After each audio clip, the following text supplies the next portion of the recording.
L'Université du Québec à Montréal est particulièrement fière de décerner un doctorat honorifique à Régent Thomas. Monsieur Thomas, je vous prie de vous avancer au centre de la scène pour recevoir votre hommage. La directrice du département de sexologie, Frédérique Courtois, fera la lecture de l'éloge.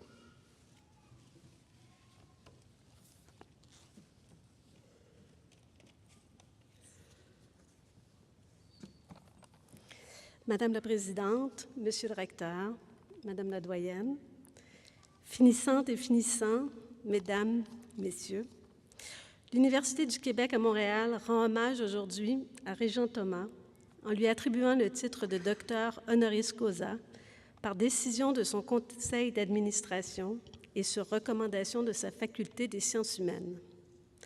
Par ce geste, l'Université veut souligner la contribution exceptionnelle de Régent Thomas dans le domaine de la santé sexuelle et son engagement inconditionnel pour la défense des droits et le respect des personnes parmi les plus vulnérables de la société. Né dans la dernière maison du rang, Tilley Road, à Saint-Isidore, en Acadie, rien ne semblait vous destiner à une carrière au rayonnement international. Votre grand-mère vous voyait curé, mais c'est une toute autre mission qui vous attendait, celle de soigner des personnes atteintes du sida et autres infections transmissibles sexuellement. Très tôt, vous avez voulu devenir médecin, vous enracinant dans le cœur de la devise de votre mère, « C'est pas parce qu'on est pauvre qu'on n'est pas intelligent ». Vous amorcez des études en sciences de la santé à l'Université de Moncton dans les années 70 et obtenez votre doctorat en médecine en 1978 à l'Université Laval. Puis, en 1991, vous vous inscrivez à un certificat de philosophie à l'Université de Montréal. Vous voulez alors trouver des réponses aux nombreuses questions que vous vous posez après 15 années de travail clinique auprès de patients atteints de maladies mortelles, incurables, et qui auraient peut-être été évitées grâce à des mesures d'éducation et de prévention. L'éthique médicale et sociale vous interpelle. Pionnier à bien des égards, Régent Thomas fonde en 1984 avec 3 de ses collègues l'Annexe, première clinique canadienne dédiée aux patients atteints d'infections transmissibles sexuellement et par le sang. Il met alors au point une méthode de prise en charge des malades consistant à réunir une large équipe multidisciplinaire centrée sur le patient et non uniquement sur la maladie. C'est le Total Patient Care qui modifiera la relation médecin-patient et qui comptera une foule d'adeptes aujourd'hui répartis sur tous les continents. L'Annexe devient en 1987 l'actuelle et une deuxième clinique ouvre ses portes en 2011, la clinique A du Vieux-Montréal. Pris au dépourvu devant cette maladie inconnue et mortelle dans les années 80, mais désormais reconnue comme maladie chronique grâce à la trithérapie, Régent Thomas, clinicien avant tout, a vécu sur le terrain toutes les phases de la lutte contre le VIH-Sida et tous les stigmates que cette maladie laisse chez les personnes atteintes. En 1994, le premier ministre Jacques Parizeau vous nomme conseiller spécial du gouvernement à l'action humanitaire internationale, avec pour mission d'ouvrir des dispensaires et des écoles en région rurale en Haïti. Ce mandat, accompli en très peu de temps et avec très peu de moyens, vous donnera l'idée de fonder Médecins du Monde Canada en 1999. Au cours de vos 7 années à la présidence de cet organisme, vous participerez à de nombreuses missions humanitaires avec la conviction profonde que la médecine est aussi un outil de transformation sociale. Régent Thomas est un travailleur acharné. Ses accomplissements ont été reconnus par de nombreux prix et distinctions. Mentionnons un doctorat honorifique de l'Université de Moncton en 2001 et un autre de l'Université de Montréal en 2014. La gloire de l'Escole, une médaille remise par l'Association des diplômés de l'Université Laval en 2005, l'Ordre du Canada en 2009 et le prix du mérite de l'Association des médecins francophones du Canada en 2014. le titre de Grand Montréalais en 2014 et commandeur de l'Ordre de Montréal en 2016. L'Assemblée parlementaire de la francophonie l'a fait chevalier de l'Ordre de la Pléiade en 2005, tandis que le gouvernement du Québec le nommait chevalier la même année, puis officier de l'Ordre national du Québec en 2015. Récemment, l'Association médicale canadienne en faisait l'un des lauréats de son prix 2017. Pour son rôle dans l'enseignement et la formation clinique au Québec et à l'international, pour son apport au développement des connaissances en prévention, évaluation et traitement des personnes atteintes du VIH, pour son engagement social, politique et humanitaire, pour son soutien aux étudiantes et aux étudiants ainsi qu'aux personnes diplômées en sexologie, l'Université du Québec à Montréal veut saluer et honorer Régent Thomas, docteur honoris causa.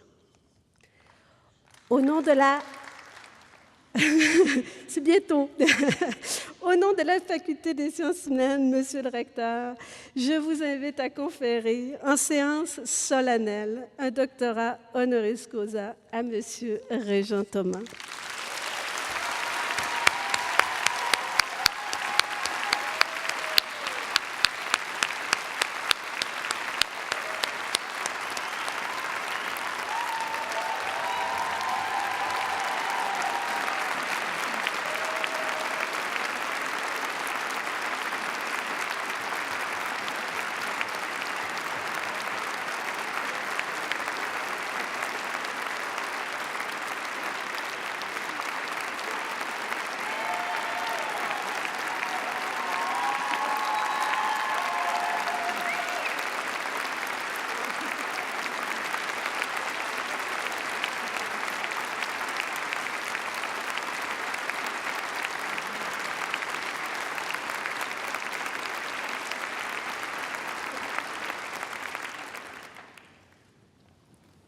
Alors, M. Thomas a déjà reçu son épitoge et son parchemin. J'ai l'honneur d'inviter le nouveau docteur honoris causa à nous adresser quelques mots.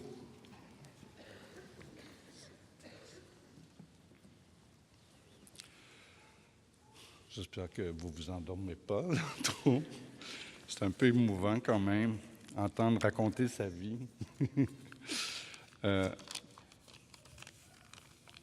Monsieur le recteur, Madame Bissonnette, présidente du conseil d'administration, Madame la doyenne Josée Lafont, chers membres du cortège d'honneur, chers diplômés, on est surtout ici pour vous, Mesdames, Messieurs. C'est avec beaucoup d'émotion que je reçois aujourd'hui ce doctorat honoris causa décerné par l'Université du Québec, par le département des sciences humaines, par une université qui prône l'ouverture, la créativité.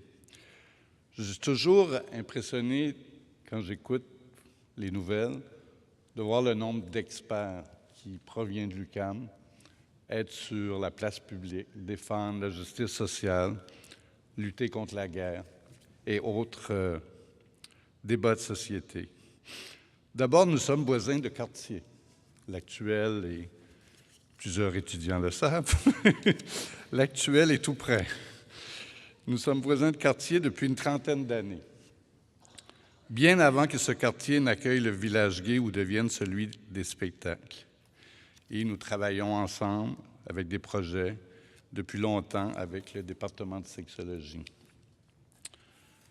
Nous sommes plusieurs médecins à avoir vécu un parcours professionnel très atypique. Nous avons commencé la médecine à pratiquer la médecine avant l'arrivée du sida.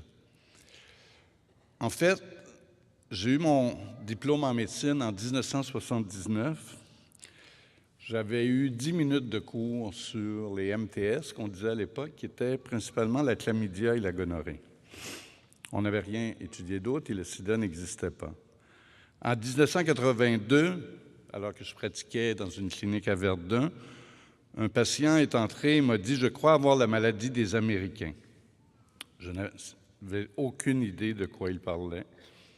C'est un jeune homme, danseur de ballet qui vivait à New York, qui est décédé quelques mois après. C'était mon premier cas de sida dans l'histoire de ma vie. Après, on n'a pas beaucoup entendu parler du sida, ça va arriver un peu plus tard.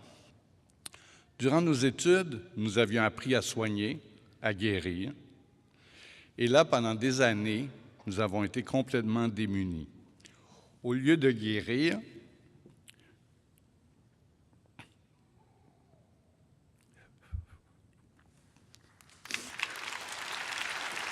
à chaque fois, je me dis, tu feras pas ça.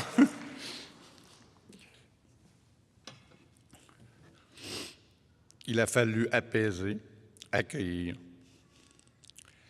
Les patients nous ont tout enseigné. Nous ont enseigné l'humilité, le doute. Nous avons appris que les sciences ne sont pas complètement exactes et qu'il faut sans cesse se questionner.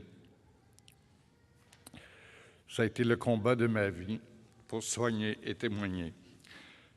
Particulière, cette pratique l'était aussi parce que le sida nous a obligés à repenser les rapports entre les patients et médecins, à cesser de travailler en silo, à développer des collaborations multidisciplinaires, les sciences fondamentales, cliniques, sociales, mais aussi politiques.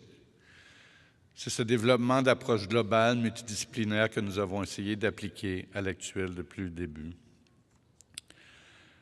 Quand on a fondé la clinique en 1984, on fondait une clinique MTS. On ne parlait pas beaucoup du sida, mais on savait qu'il y avait un besoin. Et je me souviens, avec mes trois collègues du début, on s'est dit, où est-ce qu'on va mettre cette clinique-là? Et là, on s'est dit, il faut que ce soit près des jeunes. La rue Saint-Denis, le nightlife. Et là, on a dit, il y a aussi le cégep du Vieux-Montréal et l'UQAM. On voulait être près des jeunes et c'était ce que nous destinait. Le sida nous a forcés à intégrer des populations marginales et discriminées, homosexuels, toxicomanes, itinérants, travailleurs du sexe, populations migrantes.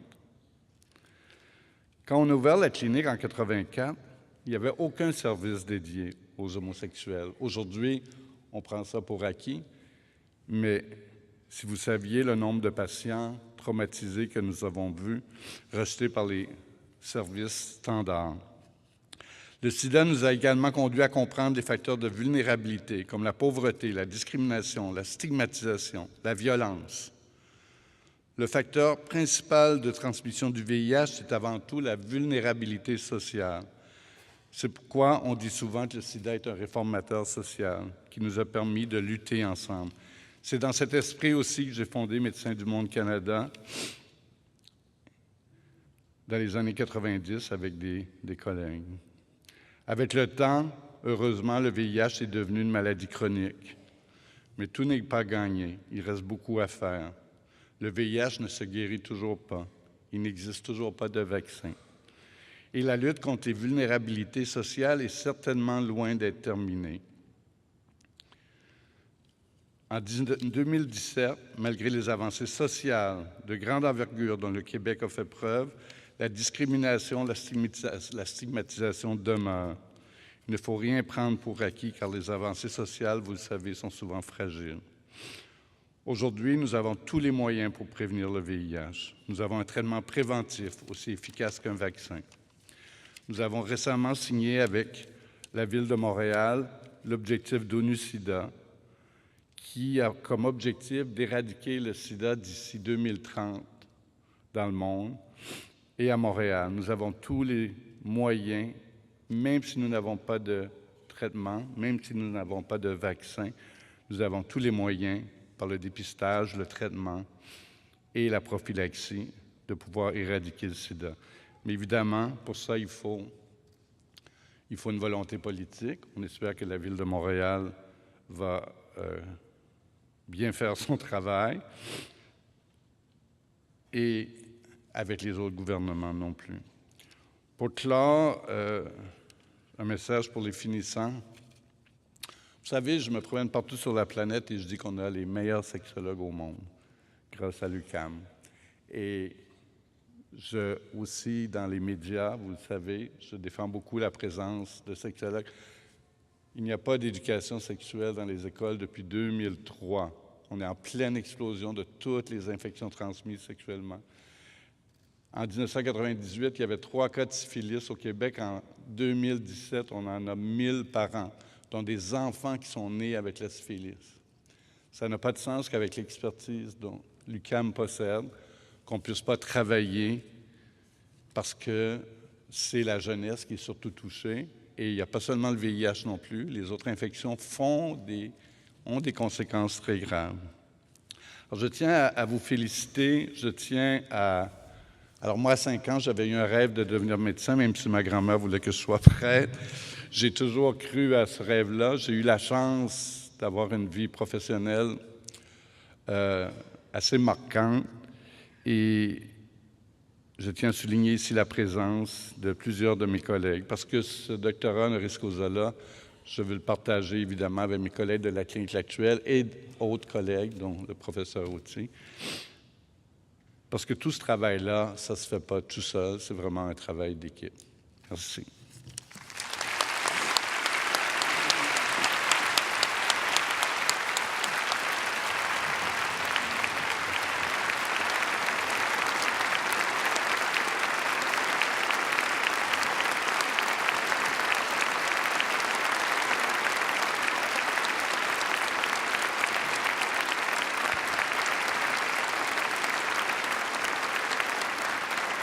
Monsieur Thomas, merci pour ce message venu directement du cœur. Et encore une fois, toutes nos félicitations.